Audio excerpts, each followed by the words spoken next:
اللهم انفعنا بما علمتنا وعلمنا ما ينفعنا اللهم ألهمنا مراشد أمورنا وقنا شرور أنفسنا ربنا تقبل منا إنك أنت السميع العليم.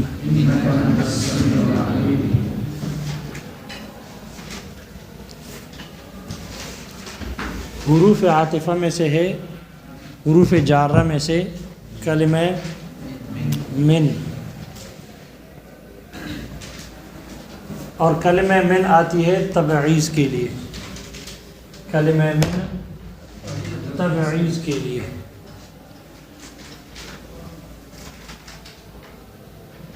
جیسے کہ اگر مولا کہے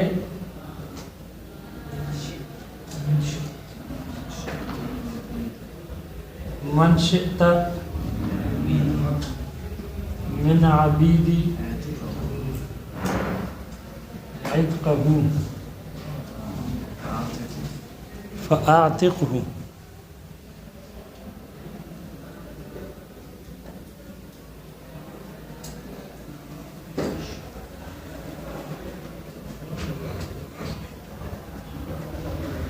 من شاء من عبیدی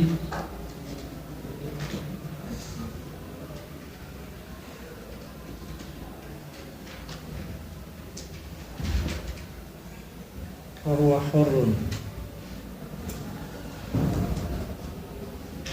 أي عبيدي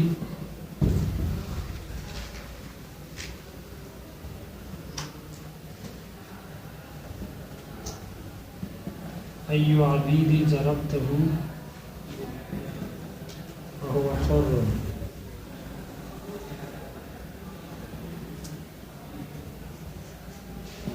أي عبيدي ضربك فهو حر. حروف جارہ میں سے ہے کلمہ من. جمہور فقہا فرماتے ہیں یہ من کا کلمہ تبعیض کے لیے آتا ہے، جبکہ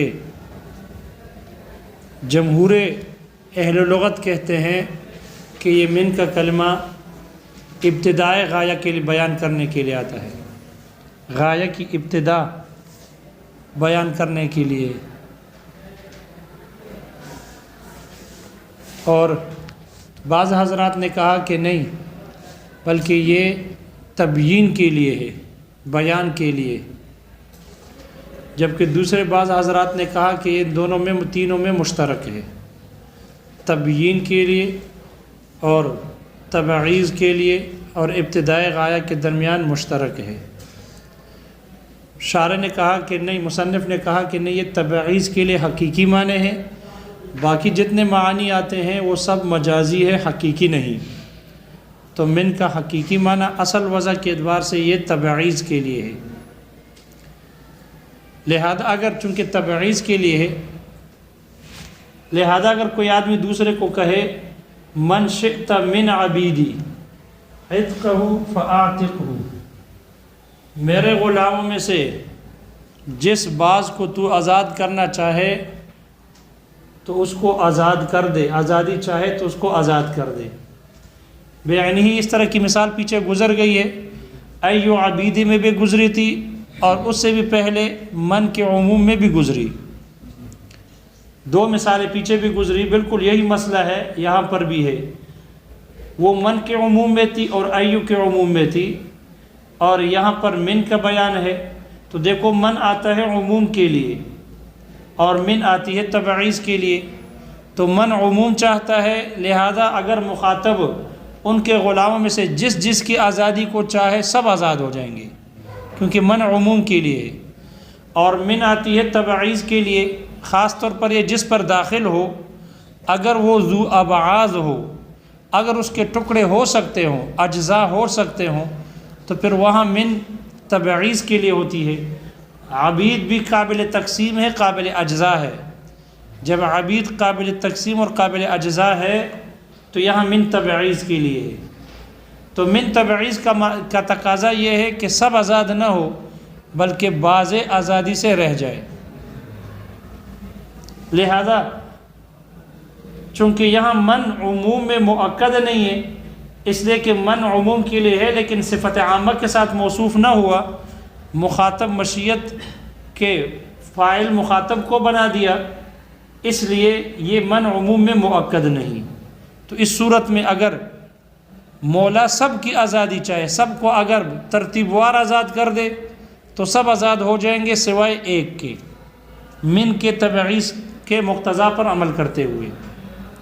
اس لیے کہ اس صورت میں مخاطب، مولا نے چونکہ مخاطب کو وکیل بنایا اپنے غلاموں کے آزاد کرنے کا، لیکن چونکہ من موجود ہے یہاں پر، اس لیے وکیل کو یہ اختیار نہیں ہے کہ وہ تمام غلاموں کو آزاد کر دے۔ لہذا اگر وہ ترتیب وار سب کو آزاد کریں گے تو جو آخر میں رہ جائے گا وہ آزاد نہ ہوگا من کے تبعیض پر عمل کرتے ہوئے۔ اس لیے کہ جب یہاں من ذکر ہے اور من عموم میں مؤکد نہیں، تو مولا نے، موکل نے وکیل کو تمام غلاموں کے آزاد کرنے کا اختیار نہیں دیا، اس لیے سب کو آزاد نہیں کر سکتا۔ اور اگر سب کو ایک ہی کلمے میں، ایک ہی دفعہ میں آزاد کر دے تو سب آزاد ہو جائیں گے، لیکن ایک لا علی التعیین وہ آزادی سے رہ جائے گا من کے تبعیض پر عمل کرنے کے لیے، اور اس کے تعین کا اختیار مولا کو ہوگا۔ مولا جس کو متعین کر دے وہ آزاد نہیں ہوگا، باقی آزاد ہو جائیں گے۔ لیکن اگر وہ من شاء من عبید عتقہ فہو حر اس طرح کہے کہ من کو عموم کے ساتھ مؤکد کر دے، صفت عامہ کے ساتھ مؤکد کر دے، اس لیے کہ شاء کی ضمیر بھی من کی طرف لوٹ رہی ہے، میرے غلاموں میں سے جو آزادی چاہے تو سب آزاد ہے، آزادی چاہے تو وہ آزاد ہے، لہذا غلاموں میں سے جو آزادی چاہے گا، اگر سارے غلام بیک وقت سب آزادی چاہے تو اس صورت میں من کے عموم کا تقاضا یہ ہے کہ سب آزاد ہو، اور من کی تبعیض کا تقاضا یہ ہے کہ بعض آزاد نہ ہو۔ لیکن چونکہ یہاں من عموم میں مؤکد ہو گیا، اس لیے کہ شاء کا فاعل بھی یہی ہے، اس لیے من صفت عامہ کے ساتھ موصوف ہونے کی وجہ سے یہ عموم میں مؤکد ہو گیا، اس لیے یہاں من تبعیض کے لیے نہیں ہوگی بلکہ من بیان کے لیے ہوگی امام ابو حنیفہ رحمہ اللہ کے نزدیک۔ لہذا جب من بیانیہ ہے، تبعیض کے لیے ہے نہیں، تو وہ من عموم میں عام ہو جائے گا، سب کو عام ہوگا، لہذا جو غلام آزادی چاہیں گے سب آزاد ہو جائیں گے، سب آزاد ہو جائیں گے۔ لیکن پہلی والی صورت میں من عموم کے لیے اور من تبعیض کے لیے ہے، اس لیے یہ وکالت یہ بعضے کو عام ہوگی، سب کو عام نہیں۔ مخاطب جس کو آزادی چاہے گا وہ آزاد ہو جائیں گے، اس اعتبار سے عام ہوگی، لیکن بعض آزادی سے رہ جائیں گے، ہر ایک کو آزاد نہیں کر سکتے، اس لیے کہ من تبعیض کے لیے ہے اور من عموم میں مؤکد نہیں ہے۔ جب من عموم میں مؤکد نہیں، من ایسے شے پر داخل ہے جو ذو اجزاء ہے، اس لیے بیانیہ ہوگا۔ تو امام ابو حنیفہ رحمہ اللہ کے نزدیک پہلی مثال میں سوائے ایک کے سب آزاد ہو جائیں گے، اور دوسری مثال میں سب آزاد ہو جائیں گے، کیونکہ من تبعیضیہ نہیں بلکہ بیانیہ ہے۔ صاحبین حضرات کے نزدیک دونوں جگہ من بیانیہ ہے۔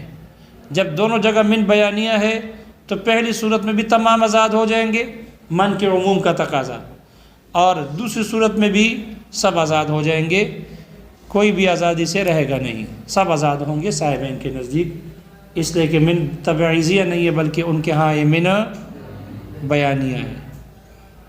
یہ مسئلہ سمجھ میں آ گیا؟ دونوں میں وجہ فرق شارح کہتے ہیں بالکل وہی ہے، ان دونوں مثالوں میں وجہ فرق بالکل وہی ہے جو یہاں آپ پڑھ چکے ہو پہلے، ایو عبیدی ضربتہ اور ایو عبیدی ضربک میں گزرا ہے۔ دیکھو یہاں یہ مثال ایو عبیدی ضربتہ بالکل من شئت من عبیدی کی طرح ہے، یہ ایو اگرچہ نکرہ نہیں ہے لیکن ابہام میں نکرہ کی طرح ہے، اس کو صفت عامہ سے کاٹ دیا گیا، اس لیے کہ ضرب کے فاعل اس کی نسبت مخاطب کی طرف کر دی کہ میرے غلام میں سے جس کو تو مارے وہ آزاد ہے، لہٰذا یہ عموم میں ہے لیکن عموم مؤکد نہیں، اس وجہ سے سب آزاد نہیں ہوں گے، اور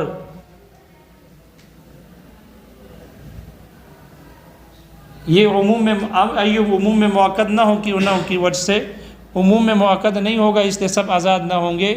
مخاطب کے لیے اس کی اجازت نہیں ہوگی کہ وہ سب کو مارے۔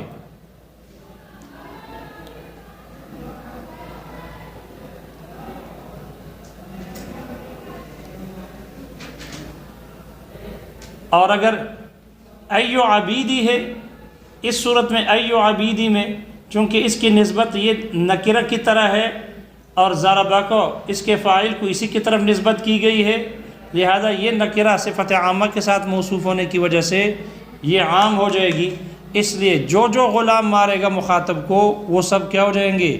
آزاد ہو جائیں گے۔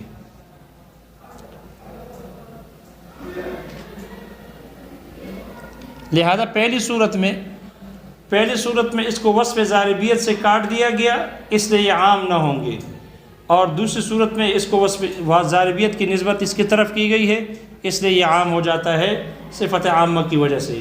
بالکل یہاں بھی اسی طرح ہے، امام صاحب کے نزدیک پہلی صورت میں صفت وصف مشیت سے اس کو کاٹ دیا گیا، اس لیے صفت عامہ نہ ہوئی، موصوف بصفت نہ ہوئی، اس لیے وہ من عموم میں مؤکد نہیں ہے تو سب غلام آزاد نہیں ہوں گے۔ اور دوسری صورت میں اس کو نسبت فاعل مشیت کی نسبت من کی طرف ہے، صفت عامہ کے ساتھ موصوف ہونے کی وجہ سے جو غلام آزادی چاہے گا سب آزاد ہو جائیں گے، اور من بیانیہ کے لیے بن جائے گا من عموم میں مؤکد ہونے کی وجہ سے۔ کوئی مسئلہ سمجھ میں آ گیا؟ اگرچہ یہاں اس صورت میں من کو امام صاحب نے بیانیہ مانا ہے، اور وہاں پیچھے گزر چکا ہے کہ اگر اس من کو بیانیہ نہ مانے، من تبعیضیہ مانے، تب بھی من تبعیضیہ پر عمل کرتے ہوئے بھی تمام غلام آزاد ہو جائیں گے، اس لیے کہ من صفت عامہ کی وجہ سے من عموم میں مؤکد ہو گیا، اور من جو ہے اگر تمام غلام آزادی چاہیں گے تو ہر غلام کی آزادی، جب یہ غلام آزادی چاہے گا تو یہ دوسرے سے قطع نظر کرتے ہوئے باز ہے، وہ آزادی چاہے گا تو وہ دوسرے سے قطع نظر کرتے ہوئے باز ہے، تو جب سب آزادی چاہیں گے تو من کے عموم پر عمل ہوگا، اور ہر ایک جب آزادی چاہے گا تو دوسرے سے قطع نظر کرتے ہوئے وہ باز بھی ہے، اس لیے من کے تبعیض پر بھی عمل ہو جاتا ہے اور من کے عموم پر بھی عمل ہو جائے گا، اور تمام غلام آزاد ہو جائیں گے اس صورت میں۔ جبکہ جو متن والی صورت ہے، متن والی صورت میں من تبعیض کے لیے ہے، اور اس صورت میں ایک غلام آزادی سے رہ جائے گا، کیونکہ یہاں مشیت یہ جو ہے مخاطب کے لیے اس کی نسبت کی گئی ہے، اختیار مخاطب کو ہے، اور مخاطب کا اختیار سب کے ساتھ بیک وقت متعلق ہوتا ہے۔ ایسا نہیں ہو سکتا کہ مخاطب پہلے اس کی آزادی چاہے تو جب سب کی آزادی چاہے گا تو من کے عموم پر بھی عمل ہو، اور جب اس کی آزادی چاہے گا تو وہ باقی سے قطع نظر کرتے ہوئے باز ہے، جب اس کی آزادی چاہے گا تو باقی سے قطع نظر کرتے ہوئے باز ہے۔ ایسا نہیں ہو سکتا، اس لیے کہ یہ جو چاہت ہے سب کی آزادی کا، یہ ایک امور باطنی میں سے ہے، دل کا مسئلہ ہے، اور بظاہر یہی ہے کہ ان کے جو آزاد کرنے کی چاہت اور ارادہ ہے وہ سب کے ساتھ بیک وقت ہی متعلق ہوتا ہے، ہر ایک کے ساتھ دوسرے سے قطع نظر کرتے ہوئے ایک کے ساتھ متعلق نہیں ہو سکتا۔ اس لیے یہاں من کے تبعیض کا تقاضا یہ ہے کہ سب آزاد ہو سوائے ایک کے، یہ مسئلہ پہلے گزر چکا ہے۔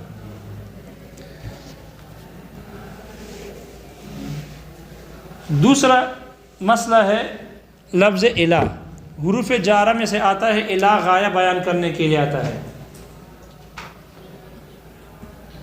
الہ آتی ہے غایہ بیان کرنے کے لیے، انتہا بتاتی ہے۔ اس کی دو قسمیں ہیں، الہ انتہا کو بیان کرنے کے لیے آتی ہے، مصنف نے فرمایا کہ الہ لانتہاء الغایۃ، غایہ کی انتہا بتاتی ہے، تو غایہ تو خود انتہا ہے، غایہ خود انتہا ہے، تو اس کا مطلب ہے کہ الا لانتہاء الانتہا، انتہا کی انتہا بتاتی ہے، اور یہ بے معنی لفظ ہے انتہا کی انتہا، اس لیے شاعر نے کہا کہ یہاں لانتہاء الغایہ میں غایہ سے مراد مسافت ہے، اے لانتہاء المسافتی، مسافت کی انتہا بیان کرنے کے لیے آتی ہے، اور مسافت پر غایہ کا اطلاق الجزء علی الکل کے قبیل سے ہے، چونکہ جو بھی مسافت ہوتی ہے اس میں ابتدا بھی ہوتی ہے، توسط بھی ہوتی ہے، انتہا بھی ہوتی ہے، اس لیے چونکہ ہر مسافت انتہا پر مشتمل ہوتی ہے، انتہا مسافت کا ایک جز ہے، اس لیے اس کل پر جز کا اطلاق کیا گیا، مسافت پر غایہ کا اطلاق کیا گیا تو جز کا اطلاق کل پر کیا گیا مجازن، اس لیے لانتہاء الغایۃ اے لانتہاء المسافت، مسافت کی انتہا بیان کرنے کے لیے لفظ الا آتی ہے۔ الا کا ما بعد ما قبل میں داخل ہے یا نہیں، 4 مذاہب ہے۔ پہلا مذہب یہ ہے کہ الا کا ما بعد ما قبل میں مطلقاً داخل ہے، دوسرا مذہب یہ ہے کہ الا کا ما بعد ما قبل میں مطلقاً داخل نہیں، تیسرا مذہب جو امام مبرد کی طرف منسوب تھا وہ یہ کہ الا کا ما بعد اگر ما قبل کے جنس میں سے ہو تو الا کا ما بعد ما قبل میں داخل ہے، اگر جنس میں سے نہ ہو تو ما بعد ما قبل میں داخل نہیں۔ چوتھا مذہب یہ ہے کہ الا اس بات پر دلالت کرنے کے لیے آتا ہی نہیں ہے کہ اس کا ما بعد ما قبل میں داخل ہے یا نہیں، الا دخول اور عدم دخول پر دلالت نہیں کرتا، بلکہ الا کا ما بعد ما قبل کے داخل ہونے اور نہ ہونے یہ محتاج ہے کسی دلیل خارجی کا۔ اگر کوئی خارجی دلیل اور قرینہ دلالت کرے کہ الا کا ما بعد ما قبل میں داخل ہے تو پھر وہاں ما بعد ما قبل میں داخل ہوگا، اگر عدم دخول پر دلالت کرے تو ما بعد ما قبل میں داخل نہیں۔ خود لفظ الا دخول اور عدم دخول پر دلالت، اس کی کوئی دلالت نہیں۔ شارح مصنف اس چوتھے قاعدے کی وضاحت کرتے ہیں کہ الا خود اس بات کو بیان کرنے کے لیے نہیں ہے کہ اس کا ما بعد ما قبل میں داخل ہے، بلکہ اس کے لیے دلیل اور قاعدہ اور ایک ضابطہ ہے، اور ضابطہ یہ ہے کہ الا کے غایہ کو دیکھیں گے، اگر اس کا غایہ یا تو قائم بنفسہا ہوگی یا غیر قائم بنفسہا۔ قائمۃ بنفسہا،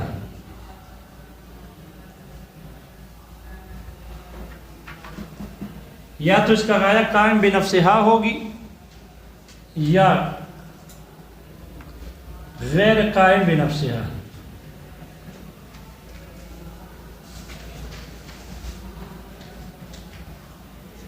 اگر قائم بنفسہا ہے، قائم بنفسہا کی وضاحت شارح نے کی ہے کہ قائم بنفسہا کا مطلب یہ ہے کہ موجودۃ قبل التکلم،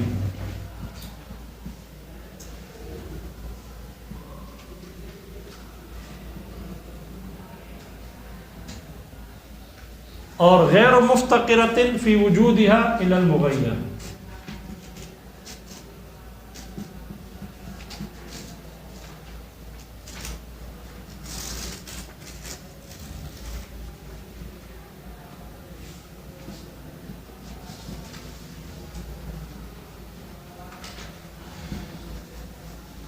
غیر مفتقرۃ فی وجودها الی المغیر۔ قائم بنفسہا کا مطلب یہ ہے کہ وہ غایہ تکلم سے پہلے موجود ہو، یعنی اس کا اپنے وجود میں وہ مغیہ کے تکلم کرنے سے پہلے موجود ہو، اور اس غایہ کے تکلم کرنے سے پہلے موجود ہو، اور دوسری یہ کہ اپنے وجود میں مغیہ کا محتاج نہ ہو۔ قائم بنفسہا جو خود ذات کے اعتبار سے قائم ہو اور اپنے وجود میں کسی کا محتاج نہ ہو۔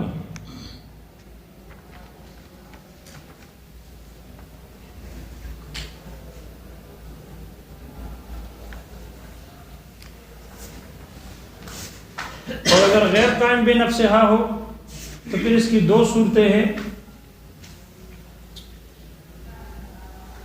صدر کلام یہ شامل ہوگی غایہ کو،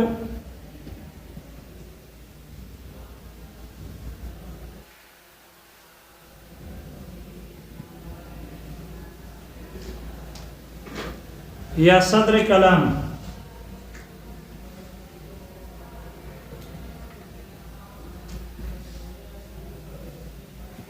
غیر متناول للغایتی، یا تو شامل نہیں اور یا شامل ہونے میں شک ہوگی۔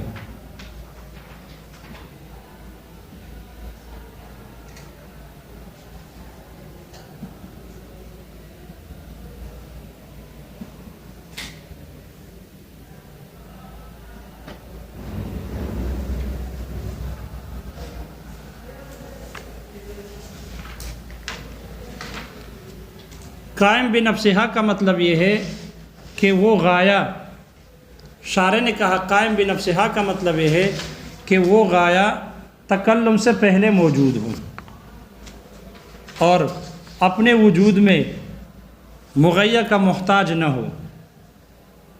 لہذا اگر کوئی غایہ ایسا ہو تو پھر وہاں غایہ مغیّہ میں داخل نہیں ہوگا۔ جو غایہ قائم بنفسہا ہوگا تو وہاں غایہ مغیّہ میں داخل نہیں ہوتا۔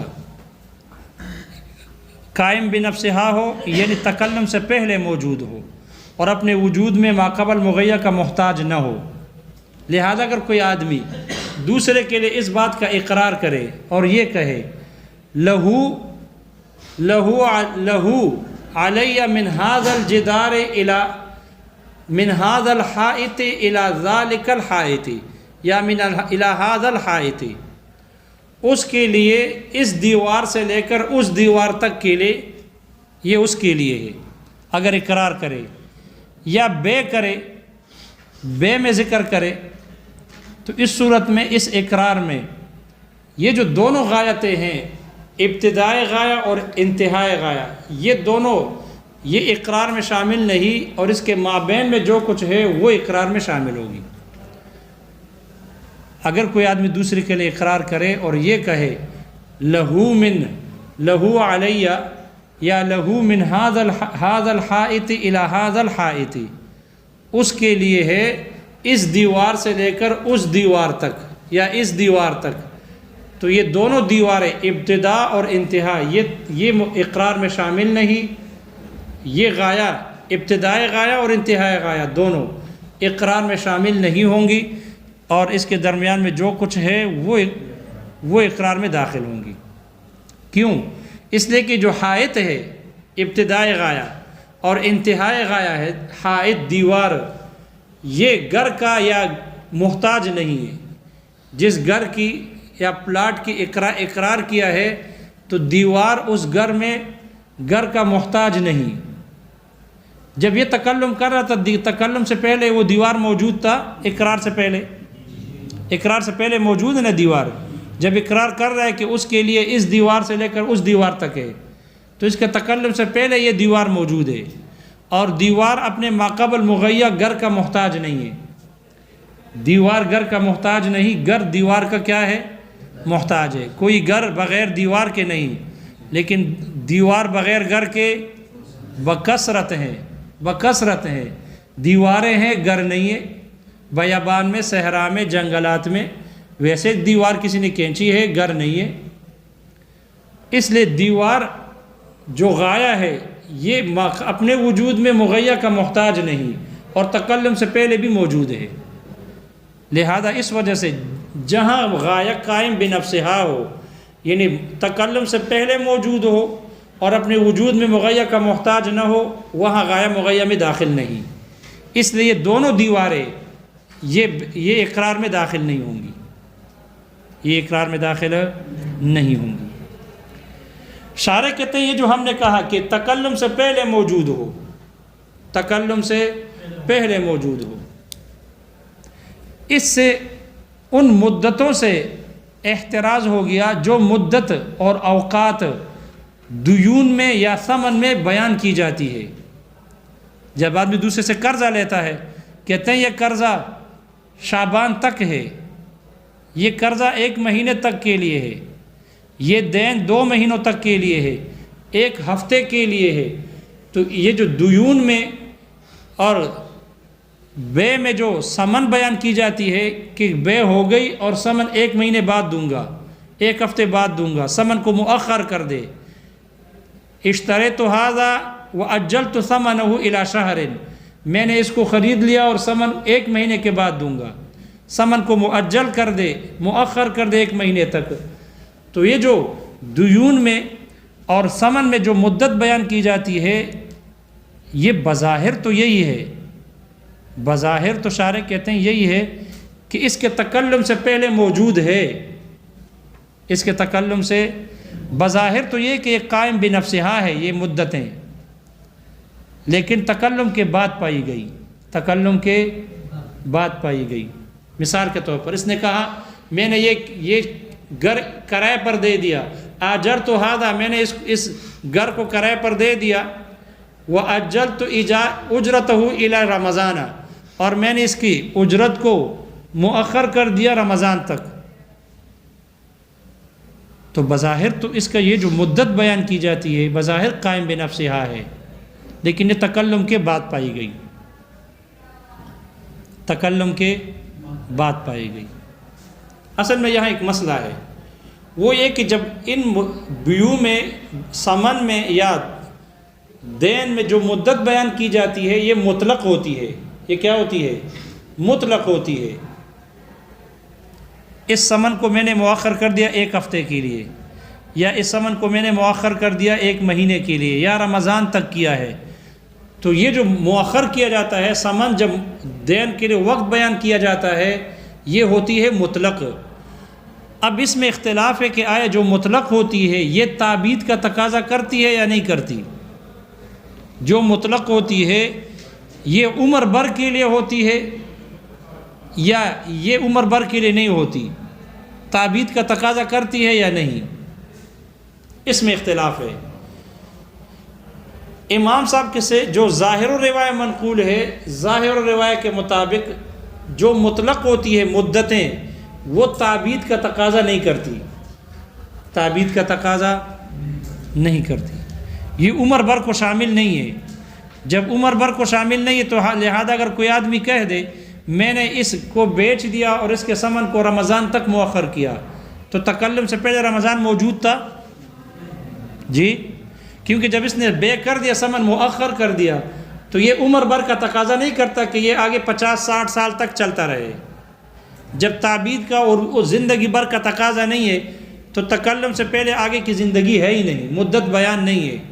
پھر اس نے کہا میں نے مؤخر کر دیا رمضان تک، رمضان ذکر کیا، یا شہر تک، یا کہہ دیا کہ کل تک، تو کل کا لفظ پہلے نہیں تھا، جب اس نے ذکر کر دیا تو اب موجود ہو گیا، تو تکلم سے پہلے نہیں۔ کیوں پہلے نہیں؟ اس لیے کہ جب مدت بیان کی جاتی ہے یہ مطلق ہوتی ہے، یہ تعبید کا تقاضا نہیں کرتی۔ جب تعبید کا تقاضا نہیں کرتی تو اس سے پہلے مدت بیان نہیں ہے۔ اب اس نے کہا کہ مہینے تک ہے، تو اب مہینہ آ گیا، لہذا جب مہینے کا ذکر آ گیا تکلم کے بعد وجود میں آیا، تکلم سے پہلے نہیں تھا۔ اور تب جب تکلم کے بعد میں آ جائے تو اس وقت وہاں غایہ مغیہ میں داخل ہوتا ہے۔ وہاں اگر مہینے کا لفظ آ جائے تو مہینے کا لفظ اس لیے ذکر کیا کہ مہینے کے علاوہ کو ساقط کر دے۔ اگر ہفتے کا ذکر آ جائے کہ میں نے اس ثمن کو 1 ہفتے کے لیے مؤخر کر دیا، تو ہفتے کا ذکر اس لیے ہے کہ 1 ہفتے والی بعد والی مدت کو ساقط کر دے۔ اگر شعبان کا لفظ آ گیا تو شعبان کے علاوہ کو ساقط کرنے کے لیے لفظ شعبان کو ذکر کیا۔